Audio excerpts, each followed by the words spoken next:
प्रेक्षकांना हे दाखवा की ह्याला झुकी तिथे गेल्याच्या नंतर आम्हाला हे असं काहीतरी वेगळं फळ मार्केट ठिकाणी बघा ह्याला फळं लागलेले आहेत आणि सेम चॅनलला सबस्क्राईब करा। आणि या ठिकाणी बघू शकता केळीसारखं आणि भोपळ्यासारखं भारतातील आणि जगातील सर्वात आश्चर्यकारक शेतकऱ्याचा नाद करून जमत नाही सारखं आणि भोपळ्यासारखं दिसणारं एक भाजीपाला पीक सर्व शेतकऱ्यांसाठी आश्चर्यकारक पीक आहे हे बघा। ह्याला झुकिनी पीक म्हणतात। व्हिडिओ संपूर्ण पहा, खूप आकर्षक आणि आतापर्यंत तुम्ही न पाहिलेला व्हिडिओ आज आपण पाहणार आहोत। नमस्कार, मी अजमेर सर, जनता न्यूज इंडिया चॅनल मध्ये आपलं स्वागत आहे। सर नमस्कार, या चॅनल मध्ये स्वागत आहे। नमस्कार। प्रेक्षकांना आपला परिचय सांगा। ज्ञानेश्वर शिवाजी राख, राहणार होळ, तालुका केज, जिल्हा बीड। तर या ठिकाणी आपण बघू शकतात, प्रेक्षकांना हे दाखवा की ह्याला झुकिनी पीक म्हणतात। हे दिसायला भोपळ्यासारखं, काकडीसारखं त्याचं एक मिक्सचर असणारं हे फळभाजीचं एक पीक आहे। आणि या शेतकऱ्यांनी पूर्ण आश्चर्यकारक ही शेतीची सुरुवात केलेली आहे। तर सुरुवातीला आपल्याला कशी संकल्पना आली की आपण ही शेती करावी?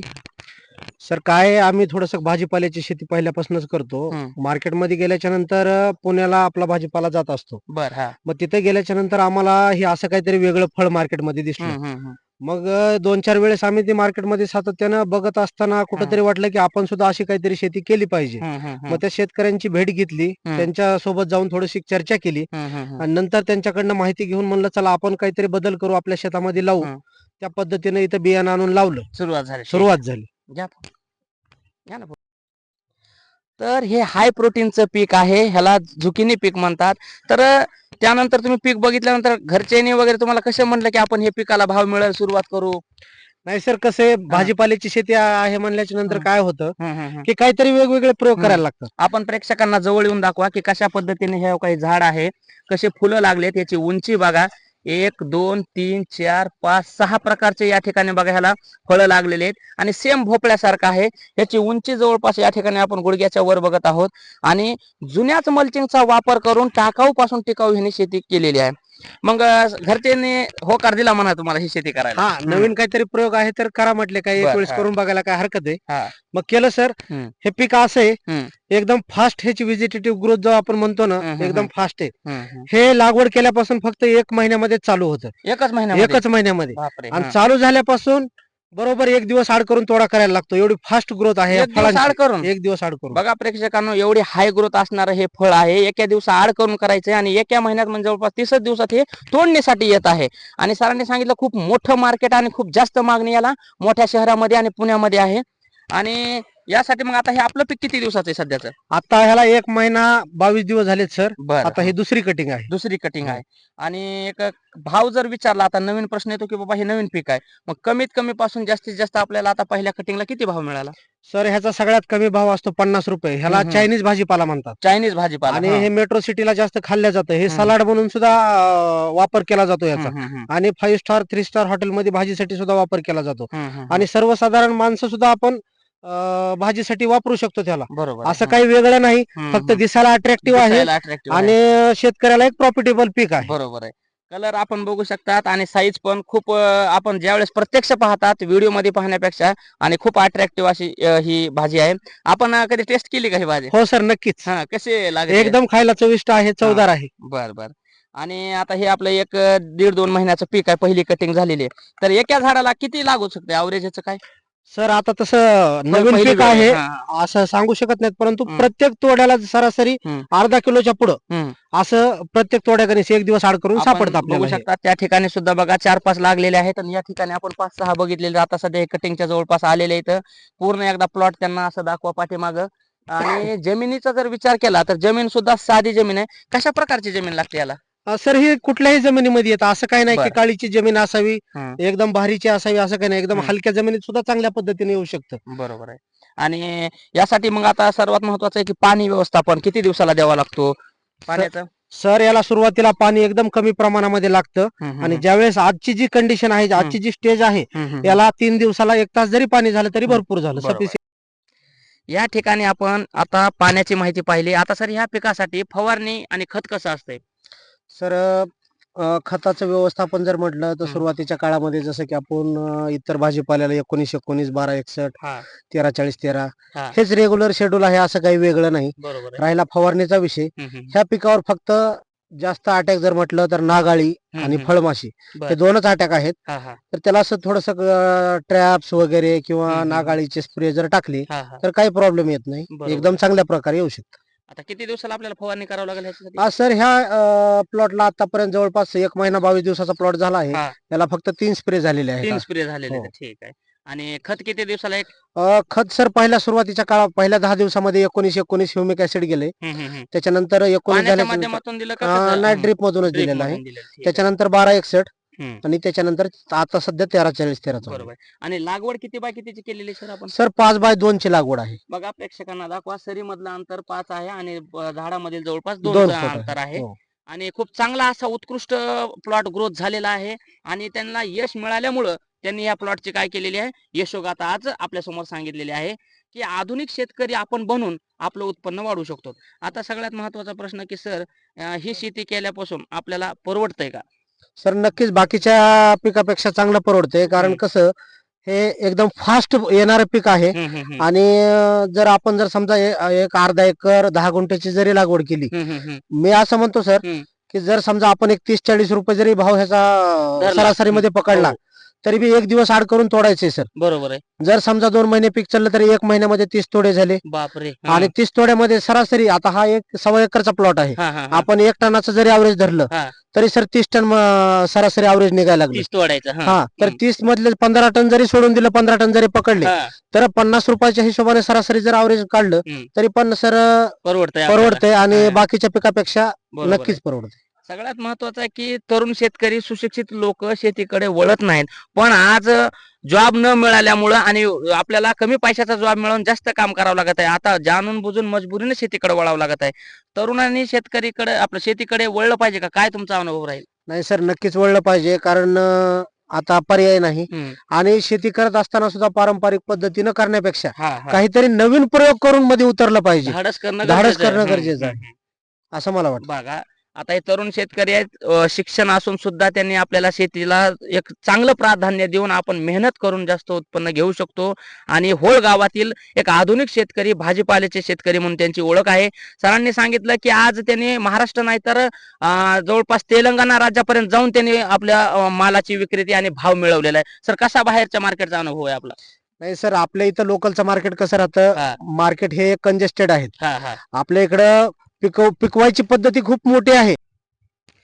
पॉली हाऊसला टक्कर देऊन या शेतकऱ्यानं अनोखी शेती फुलवलेली आहे. बघा, लोक म्हणतात पॉली हाऊस मध्ये खर्च करूनच पिकं घ्यावं लागतात, पण या शेतकऱ्याने एक आश्चर्य निर्माण केलंय. त्यामध्ये बघा, जगातील जी शेती केली जाते चायना मधली, त्यांनी मोकळ्या रानात यशस्वी करून दाखवलेली आहे. तुम्हाला असं वाटलं नाही का सुरुवातीला हे आपण पीक पॉली हाऊस मध्येच करावं किंवा जसे आधुनिक लोक करतात तसंच?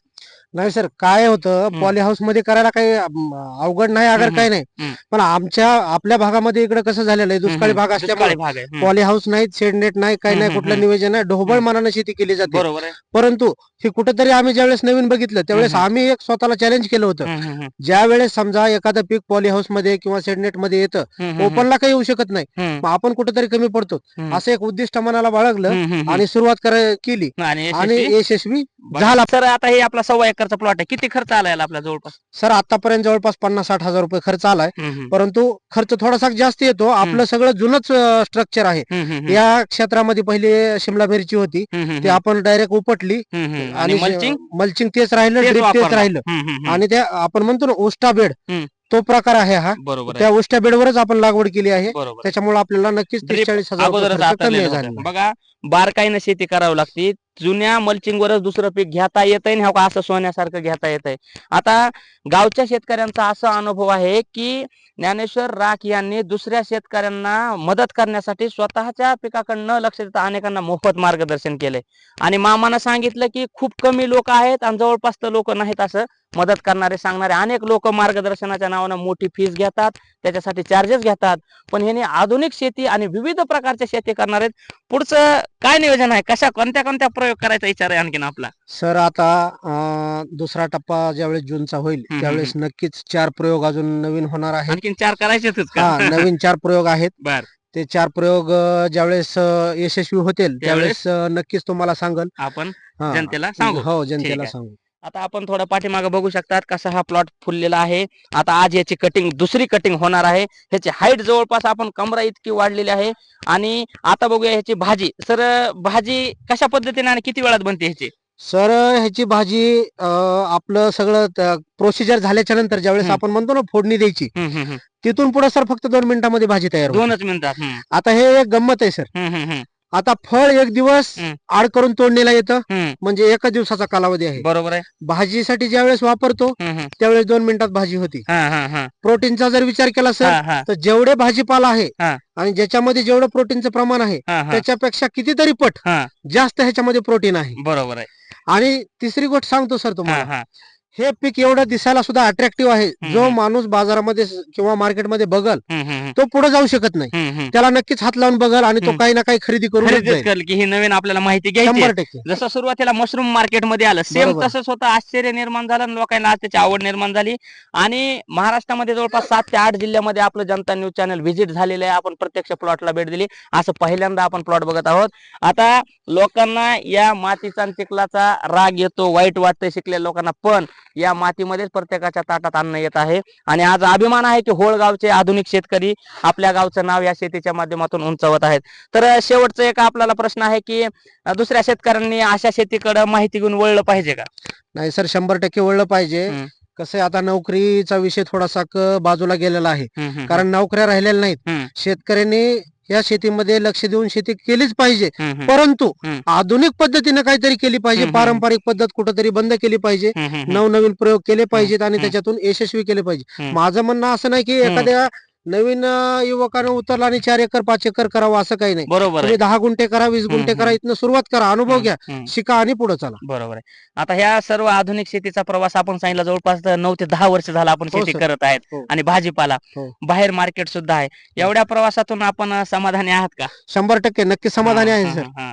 ज्यावेळेस कसं राहतं, आता आपण दुष्काळी भाग आहे आपला. हो. दुष्काळी भागामध्ये आपली शेती करत करत आपण कुठंतरी कोणाच्या तरी कामाला जायचं, हम्म, हम्म, दिवसभर काम करायचं, हम्म, वनवन करून घरी यायचं. हम्म, ते चिडचिड होणार, हम्म. पारंपरिक पद्धतीमध्ये काहीतरी वेगळं करणार, निसर्ग साथ देणार नाही. हम्म, हम्म, तर एक आनंदाची गोष्ट ह्याच्यामध्ये हे सर, हम्म, की आपल्या शेतामध्ये बाहेरचे 10 लोक राबायला लागले हम्म, हम्म, आणि हम्म. आपण कुठेतरी नवीन रोजगार निर्माण करून द्यायला लागलो. बरोबर आहे. ह्याच्यामध्ये हम्म. नक्कीच आनंद होतो. आनंद आहे. हो सर. आणि अनेक लोक आपला प्लॉट पाहायला येतात, आपल्याकडून माहिती सुद्धा घ्यायला येतात. हो सर, रोज कमीत कमी एक 10 लोक नवीन नवीन येत आहेत, बापरे. बाहेरून येत आहेत, पाहत आहेत, बघतायत, माहिती घेत आहेत. पण ते काहीतरी त्यांना माझं नवीन. प्रत्येकाला सांगणं आहे हम्म, हम्म. की नुसतं माहिती घेऊ नका, हम्म, हम्म, उतरा, थोडस हम्म. सुरुवात करा बरोबर आहे. आणि हळूहळू कुठेतरी यशस्वी व्हा. ठीक आहे. बघा, ज्ञानेश्वर राख या शेतकऱ्यांनी दुसऱ्या शेतकऱ्यांना मार्गदर्शन करण्यासाठी एक कसं उदाहरण निर्माण केलं आणि कशी मैत्री असावी हे आज आपण उदाहरण बघणार आहोत. काय अनुभव आला दीपक सर आपला आधुनिक शेतीकडे वळताना? आधुनिक शेतीकडे वळताना अनुभव म्हणजे सांगायचा असा की हा.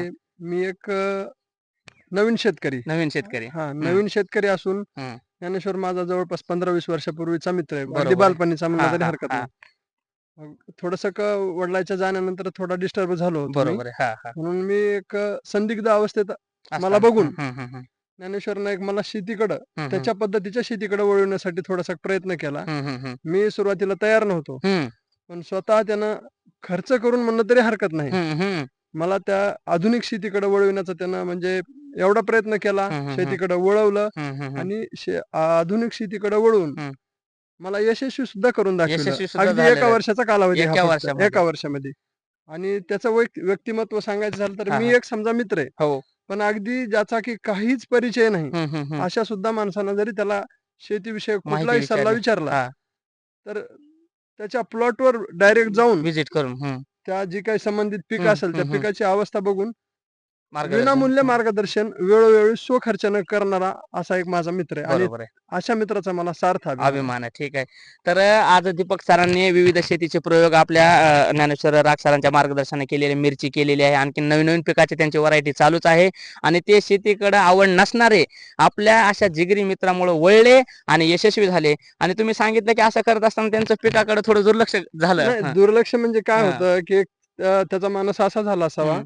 की नवीन आपण इकडे त्याला डायव्हर्ट करतोय. बरोबर आहे. मित्राला. कुठल्याही हम्म. क्षेत्रामध्ये ज्यावेळेस आपण नवीन जातो त्यावेळेस सक्सेस झालो तर आपली उभारी थोडीशी बरोबर आहे. हो. उंचावलेली हा. असते. हम्म. मग त्याला असं वाटलं असेल कदाचित की आपलं थोडंफार नुकसान झालं हरकत हम्म. नाही, पण ह्याचं खच्चीकरण नवीन होणार नाही. शेतकऱ्याला हा, नुकसान झालं नाही नवीन. पाहिजे. हा. आणि असं माझ्याच बाबतीत नाही बरं का हम्म, सर, हम्म, त्याच्याकडे जाणारा हम्म, हम्म, कुठलाही व्यक्ती असो हम्म. तेवढ्याच तळमळीनं तेवढंच म्हणजे मोलाचं मार्गदर्शन करणार आणि आहे. विनामूल्य हे बरोबर, विशेष आहे. विनामूल्य. हो. ठीक आहे. आणि माझं खच्चीकरण होणार नाही हा, यासाठी. याच्यासाठी त्यानं स्वतःच्या पिकाकडे थोडस दुर्लक्ष झालं हम्म, त्याचं, हम्म, हम्म. पण मला यशस्वी करून दाखवलं. बरोबर आहे.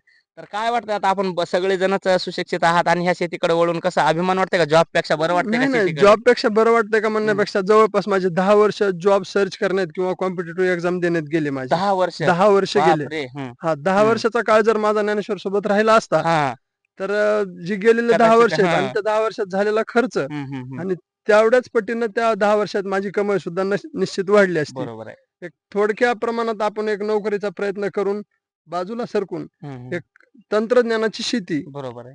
कुठलाही एक ज्ञानेश्वर सारखा मार्गदर्शक बघून आपण ह्या शेतीकडे वळायला वळायला काहीच पाहिजे. हरकत नाही. आता जसं ज्ञानेश्वरने हे झुकिनी नवीन नवीन प्रकार पीक आणलंय. आपल्याकडे आणलाय, हां. तसंच त्यानं मला सुद्धा एक बीन्स नावाचा हां. एक नवीन आयटम, भाजीपाल्याचाच आयटम आहे. बरोबर आहे. ते हां. माझ्या शेतामध्ये आता आहे सध्या. बरोबर आहे. हां. एक 8-10 दिवसात त्याची पण हार्वेस्टिंग होईल. वाह! क्या हो. बात है! असेच महाराष्ट्राच्या मातीतून शेतकरी घडावेत. तरुण शेतकरी हे आर्थिक सक्षम व्हावेत आणि शेतीला आपल्या चांगलं उत्तुंग भरारीकडे घेऊन जावं. मामा नमस्कार. नमस्कार. नमस्कार. कसं वाटतंय आपल्याला हे शेत बघून आता? हे आमच्या भागाला पिकच नव्हतं. पिकच नाही का? नाही. आणि एवढं उंच आलंय, हे चांगलंय. कसं काय एवढं फुलली ही शेती चांगली आली? नंबर 1 शेतकरी चांगला आहे. शेतकरी चांगला आहे का? हम्म. किती दिवसापासून करते शेती ती? शेती 10-15 वर्षांनी करते त्यांची. बर बर. आणि तुम्ही सांगितलं की बऱ्याच त्यांच्या लोकांना वडिलाला बी मळव्याचाच नाद होता. माळव्याची पारंपरिक शेती आहे. नाही नाही हा, शेती. हा. बरोबर आहे. त्याने जास्त लक्ष दिलं. हो. आणि दुसऱ्या शेतकऱ्यांना सांगतात का माहिती? कुठं बी जाऊन सांगते, कुठं बी गाडीवर जाऊन. पदरच तेल टाकून जाते. बापरे! बघा असे शेतकरी लय कमी आहेत आज. नाही नाही तसं. नाहीतच. हा. आणि नाही, आता नाही, तुम्ही जी जुन्या शेती केल्या ती वेगळ्या होत्या. आता ही नवीन शेती असं फळ बघून कसं वाटायला लागलंय? छान वाटायला ना. छान वाटायलंय. दिसायला हो. कसं आहे? चांगलं आहे का नाही? केळी सारखं वाटतंय. केळीसारखं मी तर वाटतंय. केळीच लावली. बर बर, ठीक आहे. चांगला आला का प्लॉट? नंबर 1. ठीक आहे. धन्यवाद. धन्यवाद.